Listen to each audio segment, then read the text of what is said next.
Hi everyone, and welcome to today's live IELTS class. My name is Adrian, and I am broadcasting to you live from beautiful Budapest. I hope everybody is having a great Friday so far, or has had a great Friday. Today we are looking at the Task 1 writing, specifically a bar chart.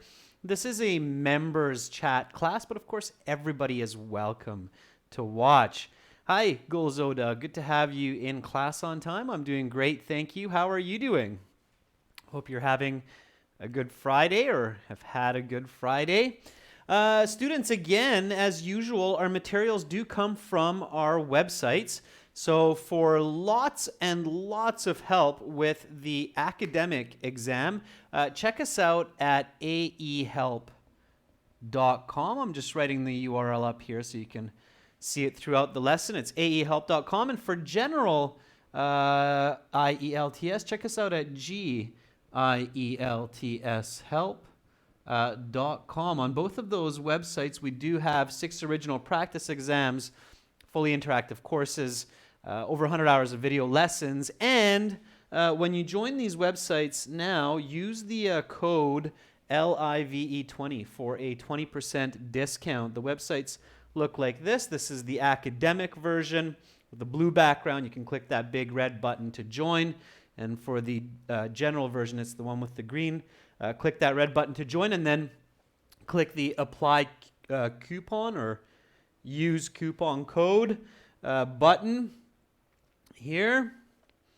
And then you can apply that LIVE20 for that 20% discount. Cool. Great to see so many members in on time. Hi, Begzad. Hi, Rahul. Hi, Aigul. Hi, Preeti. Hi, Kisi. Good to see some students being very consistent. If anybody has questions about the exam or about our products, don't be shy. Send me an email. My name, ADRIAN at aehelp.com. Members, please send me requests for these classes. Hi, Sheng Tun. Hopefully I'm pronouncing that more or less correctly. All right.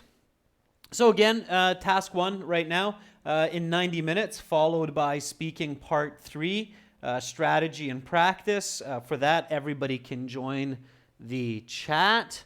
And let's look at today's writing question. Here we go. So IELTS writing task 1. You should spend about 20 minutes on this task. The chart below shows the education level of men and women and their respective weekly earnings. Describe the main features and make comparisons where relevant. Fantastic. So here is the bar chart for today. Members, can you see that clearly? Can you see that bar chart, or is it too bright? Let me know. Is it clear for you?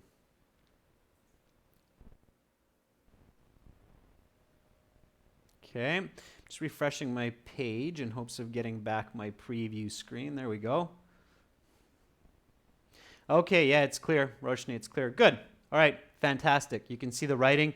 I'll zoom in so you can see it even clearer later on, but this is the bar chart that we're looking at. Members, quick question.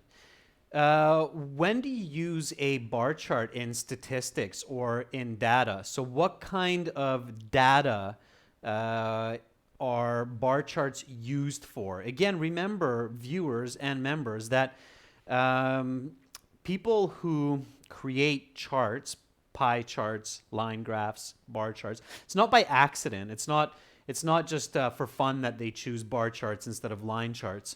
There is logic there. You use a specific kind of chart for a specific kind of information. So Mansoor says to compare 2 or more data sets. Sure. Mansoor, what kind of data sets do we compare on bar charts? Okay. So let's talk a little bit about this. This will help you for the IELTS, of course.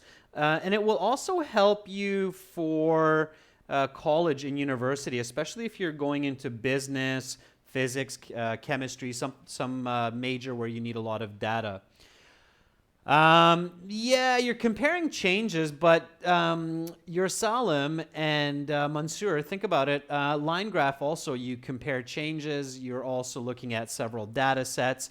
So what's unique about it? Okay, Begzod, good. So Begzod says it's used for nominal data.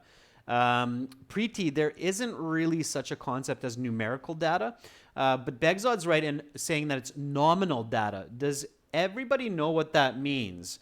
And let's step back one and say or state this. There are 4 types of measures in statistics used for graphs and charts. Okay, the most basic is what's called nominal data.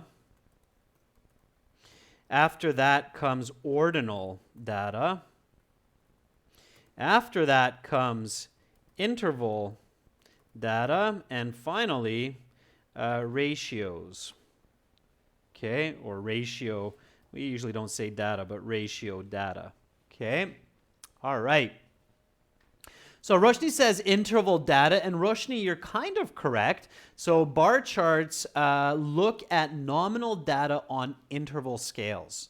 Okay, so bar charts specifically, and I'll explain this a little bit, members, so if you're feeling a bit confused, don't worry about it. We'll be clear in just a moment. So example, bar charts are used to compare nominal data on interval scales. Okay, so you might be asking right now, some of you, what is nominal data? Simply names given to information. For example, male, female, colors are a good example, right? Red, blue, green, that's nominal data. In this case,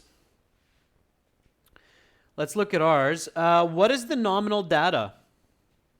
So in this one, members, what is the nominal data in this bar graph? What type of nominal data are we looking at here? Okay, Bagzod says it's the x-axis. If I move a little bit like this and maybe even zoom in like that, try to move it around a little bit. Just a sec. Okay, there. So what is the nominal data? So Roshni says it's the education levels. That's right. So it's the education levels. That's nominal data, right? Because we just give it a name. It's not a true measure. We just say, okay, that's a PhD, that's a master's degree, that's a bachelor's degree. So it's human, right? We're just giving it names. That's one. Anybody catch the other one? What's the other nominal data? Yeah, so the names of the bars, yeah, that's right. So that's the education level, Begzod. That's one nominal data. What's the other nominal data? Yeah, that's right, Begzod. Yeah, it's men and women. So this is nominal data. This is nominal data, right? So gender and level of education in this case is the nominal data. Very good, Aigul. You got that. Great. Okay, so in our example, the nominal data is genders and educational level. Yeah, and there can be lots of different kinds of nominal data like smoker, non-smoker, for example. Okay, so that's nominal data. Interval data. Okay, so interval data is on the y-axis. And interval data, it's using numbers. Okay. And the definition of interval data is having equal distance between your points for measurement. So here, our interval data is weekly earnings in US dollars with intervals of 200. Okay, I'm going to explain, Monsieur, everything clearly here. So threat not, you'll understand this very clearly. And again, this is just scratching the surface of statistics and bar graphs and bar charts. If you're studying in Canada or the US, you will learn this kind of information in high school, grade 12, or the latest first year college university. Okay, so it is basic for graphs and charts, same with the UK. Okay, so interval data means using numbers with equal distances between points. Okay, so in our example, weekly earnings with intervals of 200 US dollars from 0 to and of course, these sentences that I'm writing already, you can, as you can imagine, you can use that for your task 1 when you're describing to $1,800. Hi, Jyoti, good to see you in class. Okay, so to $1,800. There we go. Okay, that's interval data. Ordinal data is a sequence of data, so I'm going to teach you all 4. Since I have you here, members, okay? So ordinal data means a sequence of data with random distances between points. So an example of that would be a race with first, second, third place finish. The distance or time between finishers can vary. Okay, you don't need to worry about that one for the IELTS exam because they don't have that kind of ordinal data, but you might as well know this for the future, okay? So ordinal data, it's data where you have a sequence like in a running race, okay? And you have somebody, or a swimming race, you have somebody finishing first, and then 1 minute after, you have the second runner coming in, and then 20 minutes later, if it's a long distance marathon, 20 minutes later, you have the third place. 25 minutes later, you have the fourth place. So the distance between the measures changes, okay? All right. So Gulzoda, that's a good question. So Gulzoda said, are all numbers or years interval data? A lot of them are, Gulzoda. The most common measure in university and research is interval data, absolutely. But not all, as I'm just explaining with ordinal data, okay? And then the most accurate measure is what's called ratios or ratio data. Okay, ratio is very much the same as interval with one small but very important difference. Does anybody know what that is? So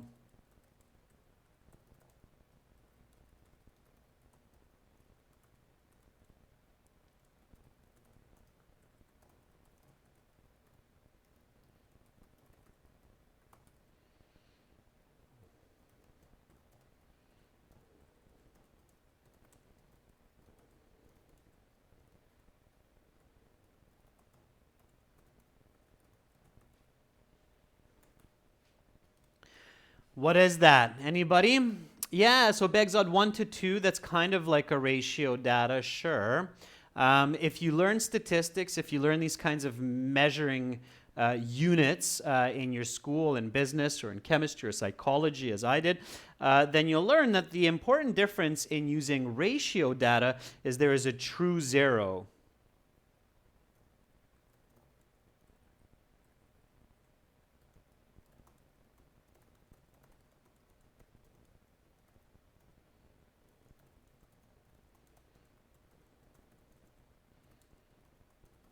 Okay, so the big difference between ratio and interval is in a ratio, you have a true zero, and that makes it very special and very powerful, okay? A good example of this would be Calvin. And an interval counterpart of Kelvin would be Celsius. Okay. I'll explain that to you just for fun because I know you guys and girls are really, really smart, our members and our viewers, so I want to make that clear for you. It's a little bit above the level of the IELTS exam, but hey, if you're going to do college or university in another country, you should expect this level of education in Australia, UK, New Zealand, Canada in your first year. Celsius is used to measure temperature, correct? Kelvin is used to measure temperature. Kelvin is used by scientists to measure temperature, as where Celsius is used by everyday people to measure temperature. That's because there's that one really important difference of the true zero. So what is 0 Celsius, members? So 0 Celsius, what is it?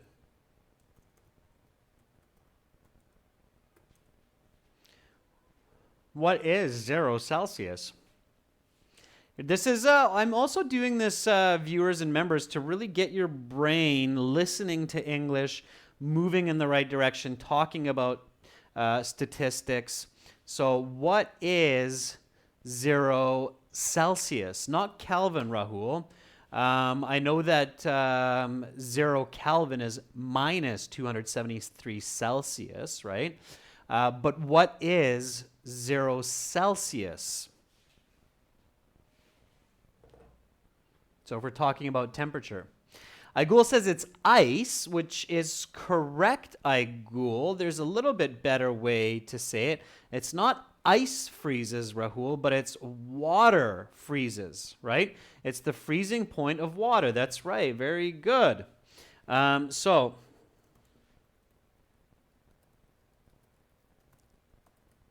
right.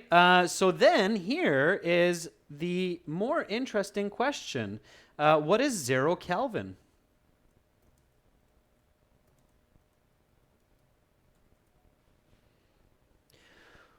So if the 0 Celsius is the freezing point of water, and it's not a true zero, it's not a true absence of temperature, okay? So even when water's frozen, there's still temperature there. Believe it or not, it feels very cold, especially for humans, but there's still temperature there. So what is 0 Kelvin? Anybody know that answer? I'll give you a second to think about it. So 0 Celsius is water freezes. 100 Celsius is the boiling point of water, of course. The differences are the same. Yeah, so Kisi says it's absolute zero. It is called absolute zero. And what is absolute zero? That's the reason, Kisi, it's called absolute zero is because it's a true zero. There's an absence of, it's not very low temperature, Rahul. That was not a bad comment. You shouldn't retract that. It was not very low temperature, but it's literally no temperature. Okay? So it's not absolute freezing of water, Bagzad. So it's absolute zero, where there is no movement of molecules. Okay? So for those of you who are chemistry or physics students, I'm sure some of our viewers right now are thinking, I wish I were a member because I know the answer to that question. I'm a physics student or a chemistry student. Temperature is created through friction. Okay? Friction means two or more objects bouncing, hitting each other, right? When we rub our hands together, they become warm. Why? Because we create friction. Repeat after me. Friction. It's a good word to know in English. We use it in many contexts. So friction. So you create friction. When two people argue with each other and don't get along, like boyfriend, girlfriend, we say there's friction between them, okay? So friction creates temperature. Of course, that's because the molecules are hitting each other, and that hitting of molecules creates heat. When there's no friction, there's zero touching and moving and no heat being created, that's when we get absolute zero, which is roughly, if I remember correctly, minus 270 degrees Celsius, okay? That really only exists in dead space, so out in the universe in dead space, okay? So that's what Kelvin is. Kelvin is a ratio measure. It has a true zero. Celsius does not have a true zero. Therefore, it's considered an interval scale or an interval data. All right, students, I know I went really far down that rabbit hole, but that is one of the most important pieces of information for you to know when you're learning about data, charts, graphs. Are these measures? Yeah, Aigul, thank you for confirming the minus 273 degrees. Okay, so that's the absence of measure. All right, so just remember, students, for measurements, nominal data, ordinal data, interval data, ratio data, okay? For bar charts, we are looking at specifically nominal data compared on an interval scale, okay? So let's do step number 1 now. So let's write the overview. Okay, that was, sorry, before I jump into the overview, is that clear, members? And did you understand why I gave you that information? So is it clear what I just told you? And do you understand why I told you that information? Okay, I want you to, I don't want to be just talking to a lens without you picking up what I'm really trying to give you. Okay, all right. Great. Thank you, Rahul. Thank you, Aigul. Great. Yeah, and of course, the reason I'm telling you that is so that you can identify that when you're looking at charts, right? So you'll now realize that, oh, a line graph are usually 2 interval data sets being compared, okay? Pie chart is usually nominal data, okay? Welcome, Alexander, to our IELTS club here. Make sure to send me an email, Alexander, so that I can hook you up with our perks. Okay, so let's jump into the overview. All right, so the overview, members, what should it be? What is the overview? I will ask you this probably every single time because it's so important. Good, Yurasalam. I'm glad you found that useful. I got more little gems for you like that coming up in later classes as well. Okay. So the overview, what should it include? It should include a paraphrase. I know you all know that. Paraphrase of the question with more detail. That's right, Begzod. Very good. And what else? It should include one other element, right? It's 2 to 3 sentences. Very good, Roshni. Very good, Preeti. Yep, paraphrase with some detail, absolutely. And we're going to do this in a minute, so you can start thinking about it, students. And that's right, Kisis. The main feature, that's right, Begzod, the obvious info. And the main feature or obvious info, sure. Great. So let's do that. So again, the question says, the chart below shows the education level of men and women and their respected weekly earnings. Describe the main features and make comparisons where relevant. Here's the graph one more time. Zoom in here for you. Okay. Hopefully you can see that clearly. So first one is less than high school diploma or equivalent, associate's degree. I probably wouldn't write all these out in the overview. You're just wasting a little bit of time there, I think, if you try to write all of them. So you have to be a little bit more clever. Associate's degree, bachelor's degree, master's degree, doctoral degree. Men, women. Weekly, this is weekly earnings, not monthly, careful, it's weekly. 0 to 1,800. Okay, so go ahead and write the paraphrase with the detail, students. I'm going to do the same. Again, Alexander, thank you for becoming a member. You have lots of perks coming your way. Make sure to send me an email. I'll give you the email at the end of the class again, my email address. And it's at the beginning of the video as well. You're going to get access to our 6 original exams. You can join in on these lessons, make requests as well. And there are some other perks coming up, so just send me an email. Oh, there you are, Alexander. Good to see you.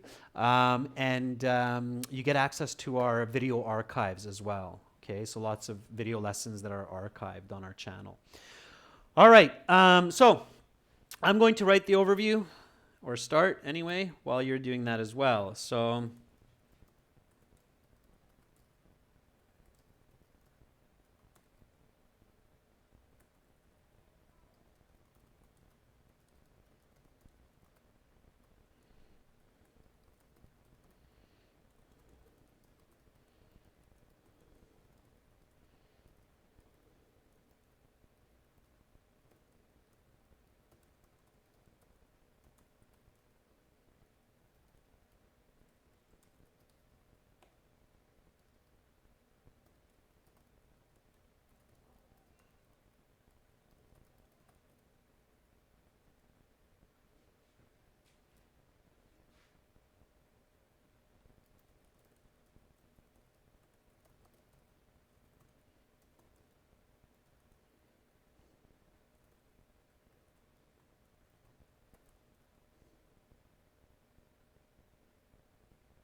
all right, so there's mine completed. Just giving you a chance to do a bit more. Maybe I'll hide mine so that you're not really being intimidated by it, or you're not influenced by it. Okay, so there it is again. All right, be a little bit patient, no worries. Alexander, if you have any questions, don't be shy, jump right in there, okay? The goal here is for everybody to learn from each other. And we do that best by communicating. So, okay. Meanwhile, for those of you who are done your paraphrase with detail, start looking for the main feature. So look at what is the most obvious piece of information that jumps out at you. Okay. All right. Begzod says this bar chart depicts the 6 various types of education stages for both genders, male and female, as well as demonstrates their weekly earnings. Yeah, Begzod, not bad. I think so. What I would do is I would actually use the word six, S-I-X in this case, for instead of the number. Also, Begzod, I wouldn't define male and female. It's so clearly understood, right? So you said education stages for both genders. You don't have to say male or female because that's just really obvious. 2 genders are male, female, okay? And instead of saying it demonstrates their weekly earnings, I would say it compares. Because it's a comparison, right? Comparing the male with the female, they're side by side. So that would be a more accurate word. It's not bad, Begzod. It's still a very nice start. I'm just pushing you to be even better. Marwa says the bar chart illustrates the weekly earning of men and women according to 6 different educational levels. Overall, salaries are increasing as the level of education rise. Marwa, very good. So you have your full overview. You have your main comparison as well. Good job, Marwa. Okay, that's a solid start. That start, Marwa, you're on your way to a band 8.5, maybe even 9. It's very clear. There's no mistakes. It's very accurate. Okay, so good job, Marwa. Roshni says the bar chart reflects the 6 different levels of education attainment for males and females. Which compares their weekly earnings. I would use plurals there to be more accurate, Roshni, and take out the word that. You don't need it. You don't need the comma either. Okay, Roshni, otherwise it's quite accurate.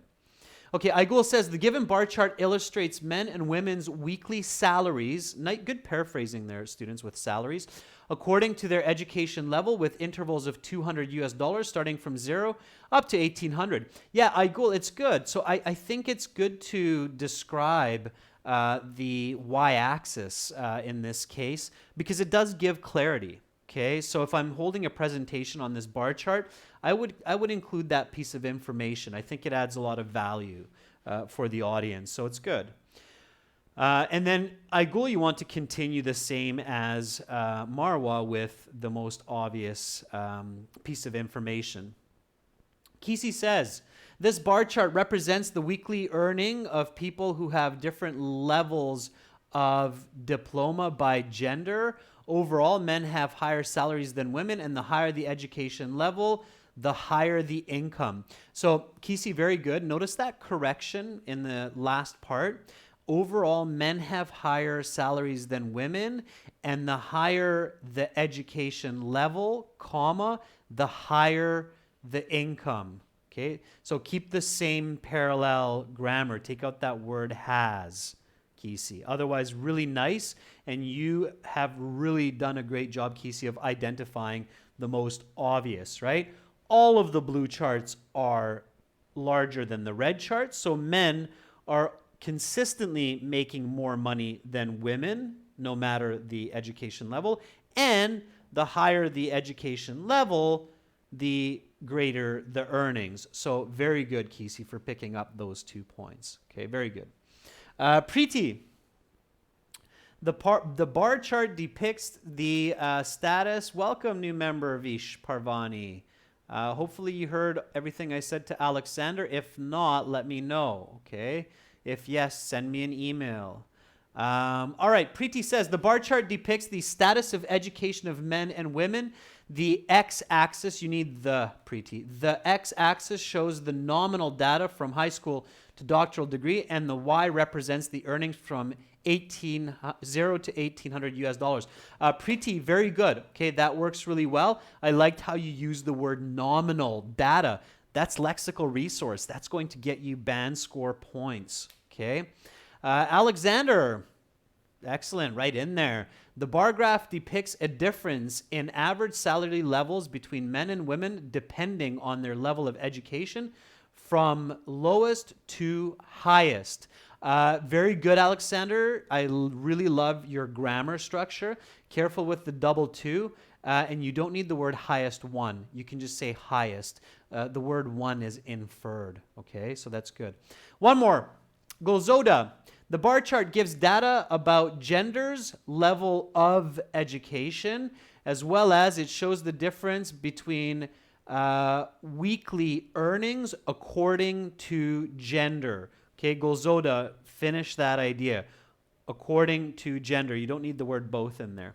Okay, students, that's good. You need a strong start, so I read everybody's for now. This is my beginning of the overview. This bar chart compares 2 nominal data, genders and education. Remember that data is always plural. Singular is datum, U-M, T-U-M. Data is always plural. This bar chart compares 2 nominal data, genders, and education levels on an interval scale. So I'm purposefully using the word nominal data and interval scale here. Weekly earnings from 0 to 1,800 US dollars. The lowest level of the 6 education levels, I don't like that as I'm reading it because it's levels. So the lowest, I can just take it out. When you're at home and you're reviewing, make corrections like this if you catch them.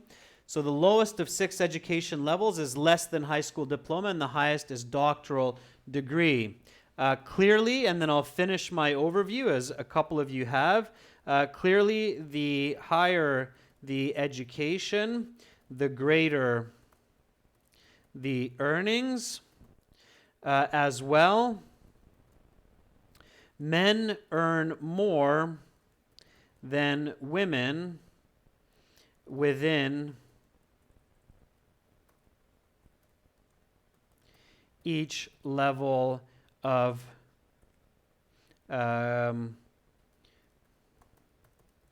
pedagogy. Okay, I'm going to use a kind of a fancy synonym for education.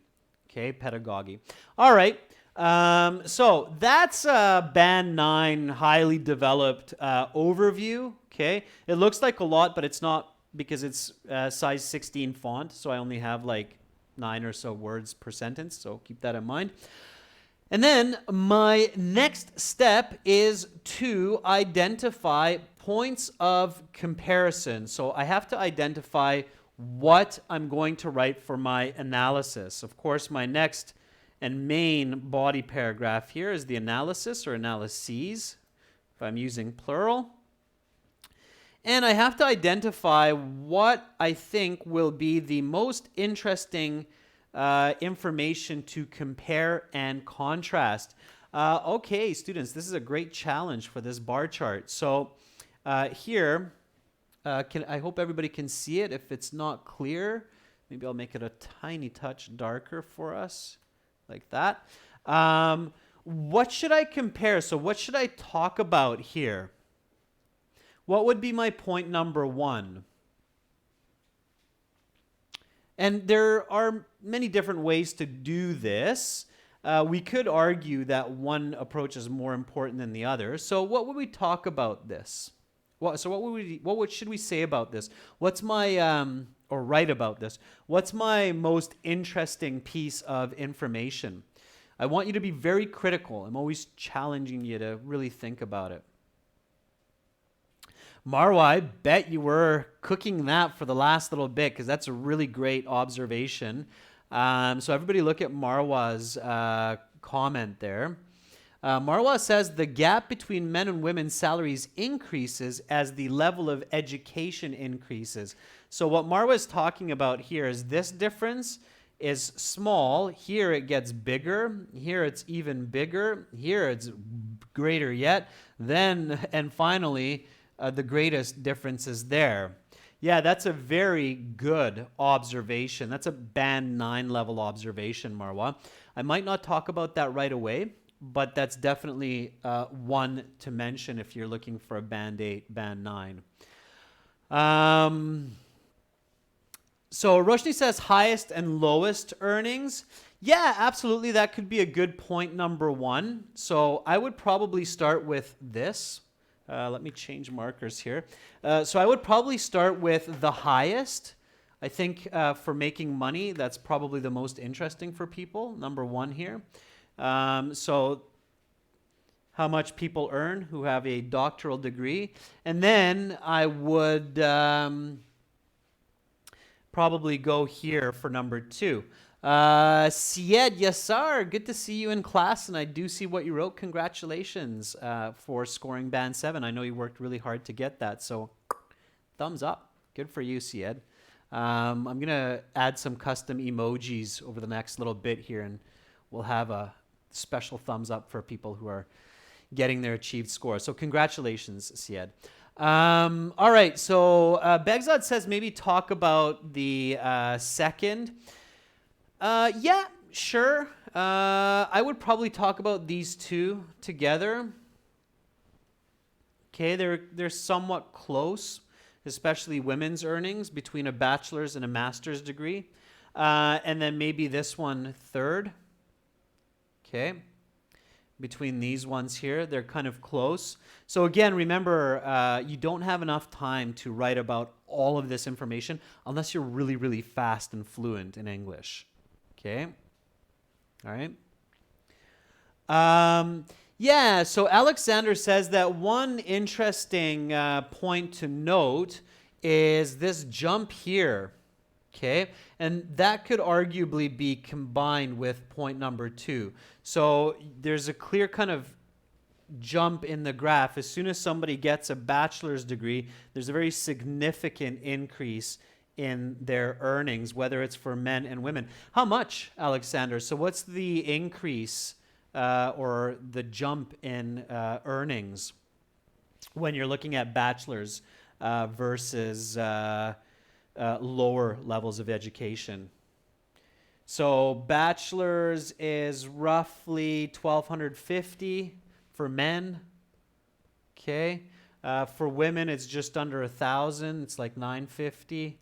And here you have about 650 for women, and here for men you have about 850 for men. So what's the yeah, so Alexander says about 350. Igul says about 300. If I want to be even more precise, I would probably use a percentage. So I would say that there's a 50% roughly. Okay. Why? Because 1250 minus 850 equals 400, right? And 400 times 2 equals 800. Is everybody following my math there? So there's roughly a 50% increase, a little bit less, but you don't have to be on the IELTS, you don't have to be exact, okay? In university, you might need to be a little bit more precise, a little bit closer to precise, but not here, okay? All right, so that's great. We have point 1, point 2, that interesting addition to point 2 that Alexander mentioned. Then we have point 3. And for the summary, I might just stick with these. And then for the summary, Marwa, I would definitely leave a couple of minutes in the 20-minute time here to mention this interesting difference here of between men and women, the greater the educational level, or maybe mention as 0.5, but I would definitely leave time for that as well, Marwa, for Band 9, that the greater the educational level, the greater the gap between salaries of men and women. So in the early stages, you have a difference of roughly $50, but by the doctoral degree, you have a difference of more than 400. So here the difference is 50 between the genders, and here the difference is 400 or over 400. You definitely want to compare between genders. It's very important for this graph, okay? All right, so students, start writing the analysis. Start with point number 1, which is the highest. Okay, so report point number 1 for doctoral degree. Write the sentence. For men, it's over $1,600 a week. For women, it's close to 1,000. All right, I'm going to erase this. Hopefully you have it in mind. And then you will be able to see what I write also.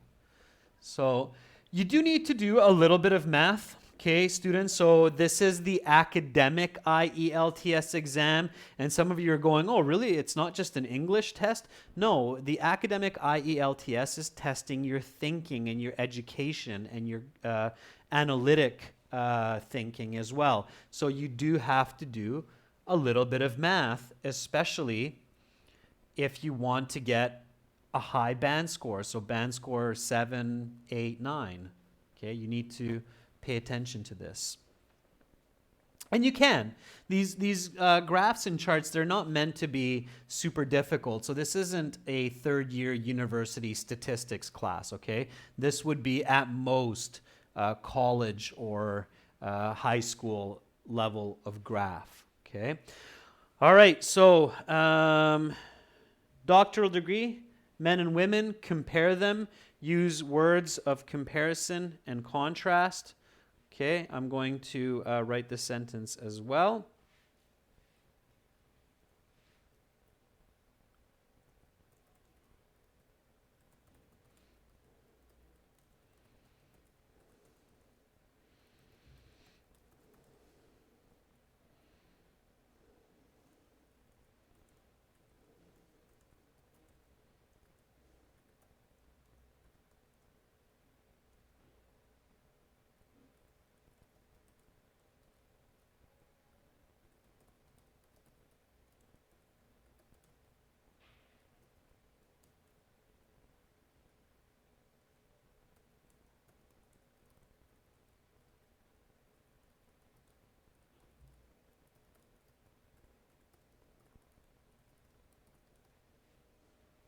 Okay, so that's my first sentence there. I'll take a look at what you're writing also in a moment.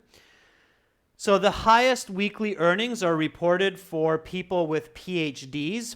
PhD is another way to express doctoral degree. While men earn roughly 1,600 USD per week, women earn just under 1,000. Here, the comma is important at the end of week because this is the dependent clause, this is the independent clause.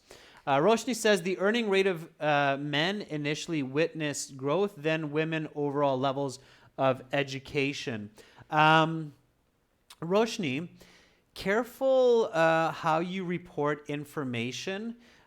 Don't think about this graph as a line graph, okay? It's easy to do that. So in this graph, it's really easy to kind of think about it as a line graph because you're thinking that, oh, it's increasing. As education increases, so do earnings, and they're increasing. But this isn't a line graph. This is a bar graph.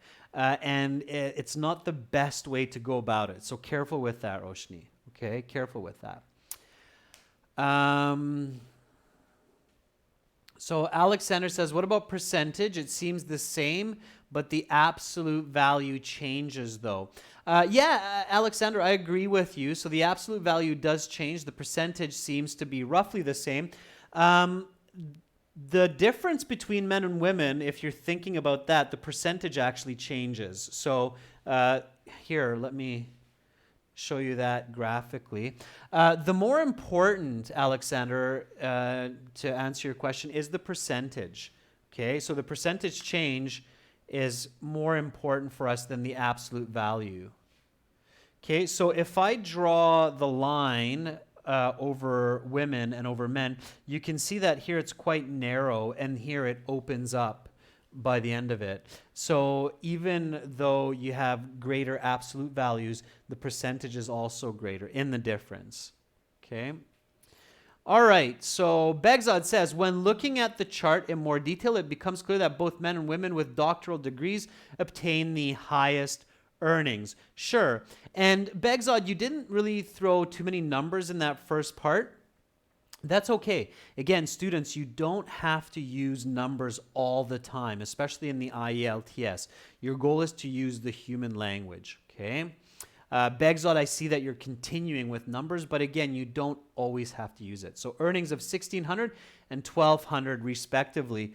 They don't, oh yeah, you're right, Begzad, it is 1,200. Sorry, it was my bad with under 1,000. As where genders who have less than high school diploma earn around 400 to 450. That works, okay? Kisi says, having a doctoral degree has the highest weekly income, Kisi, not incoming, income, for both men and women. However, men earn roughly $400 more than women, not greater, more than women, okay? All right, that works, sure. Those are some good sentences, students. Let's keep going. If you haven't reported the lowest amount, then do that now. Okay, so less than high school diploma. Here we go. On the other hand, the lowest revenue is reported by men and women with no high school graduation at, just going to read what Bagzad wrote up there, 450. And yes, use the dollar signs to save time and space, and $400 respectively. Okay, good. Absolutely, that's fantastic. Okay, so far so good. For the next piece of information, let's jump to this very clever observation that I believe was made by Alexander. Good addition to our family of members here, Alexander. That was a really good observation that you have the most significant relative increase in earnings between associate's degree and bachelor's degree. So write that sentence, students. Write that sentence. Okay? Preeti says, at first glance, both education and salary of men are higher than women. PhD holders earn $1,600 US, while ladies earn $400 less. You don't need the word respectively there, Preeti, because you have the correct order or sequence there, okay? But otherwise, it's quite good. Golzoda says, if looking at the graph in detail, you don't need the plural there, in detail, the highest points are both male and females at the PhD level, about $1,600 and $1,200. Good. Golzoda, you don't need the parentheses, the brackets around the money. Don't use that. Some students really overuse the brackets or the parentheses sign. Okay. You don't need to use those so much. So just take those out, Golzoda. Okay. All right. It's just a part of the sentence, Golzoda. It doesn't have to be an added part. It's just a part of the sentence. Okay. So here's the sentence for that next one while you're thinking about it.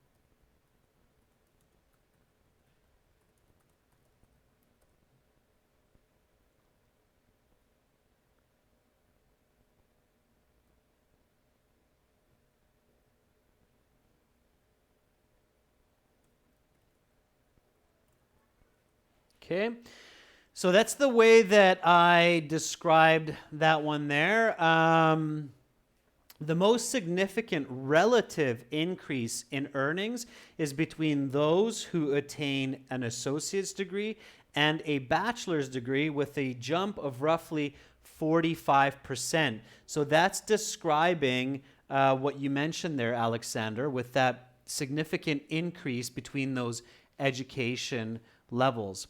Yeah, Marwa, absolutely. So Marwa's asking, what do I mean by relative increase? Relative increase, in this case, Marwa, means the proportional increase between here and here. So this increase relative to this increase. So what I mean there when I say relative increase, it means this increase relative to this increase relative to this increase. Or it's going to skew, but relative to this increase and this increase. So notice how this increase, okay, is much, much bigger. This is huge, okay? Huge is not a very academic word. Don't use that, but it's very large, okay? It's a very large relative increase. So here it's not bad between less than high school and high school, but this is definitely the largest because it's relative to these points. Does that make sense, Marwa? Is that clear? Okay. All right, students. So I'm running a little bit short on time, so I'm going to finish the last sentence of this analysis while you're thinking. This is what you mentioned, Marwa, which was the other very clever observation. It is also significant to note that the earning gap between men and women increases as the level of education improves.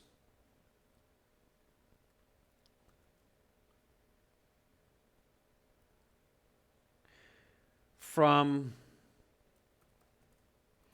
around 10% to 30%.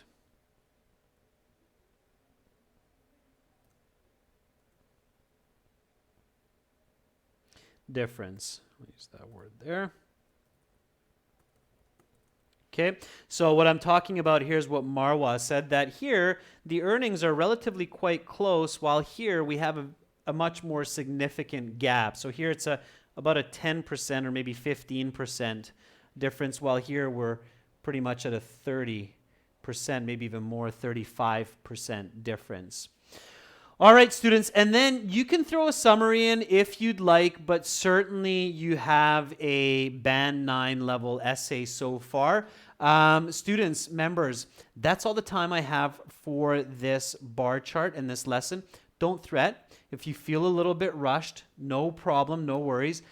Finish your essay. Send it to me by email, and I will gladly give you a little bit of feedback and a score estimate, okay? So again, my email and new members, make sure to send me an email so I can hook you up with the perks. Register a free demo user on our website, aehelp.com, so I can upgrade your account with some of the perks. My email is Adrian, Adrian, at aehelp.com, okay? For all of our viewers, to really improve your band scores, we want to help you. Let us help you, so help us to help you. Join us on our websites, aehelp.com for academic IELTS, that's academicenglishhelp.com, or gieltshelp.com for general IELTS. Welcome new members. We have 2 of them. Make sure to send those emails. Thank you, students, for watching. In 30 minutes, the next class will begin. Everybody can join in on the chat in the next class. It will be IELTS Speaking Part 3. That's coming up in 30 minutes after a 30-minute break. You're very welcome, Gulzoda. You're very welcome, Aigul, Kisi, Preeti, Rahul, Bagzad, Marwa. Good to see you in class as always. Hopefully I'll see you in the next one. Much love to all of you. Keep studying hard. You've got brilliant minds. Keep them trained. Keep them fresh. Bye for now. See you soon.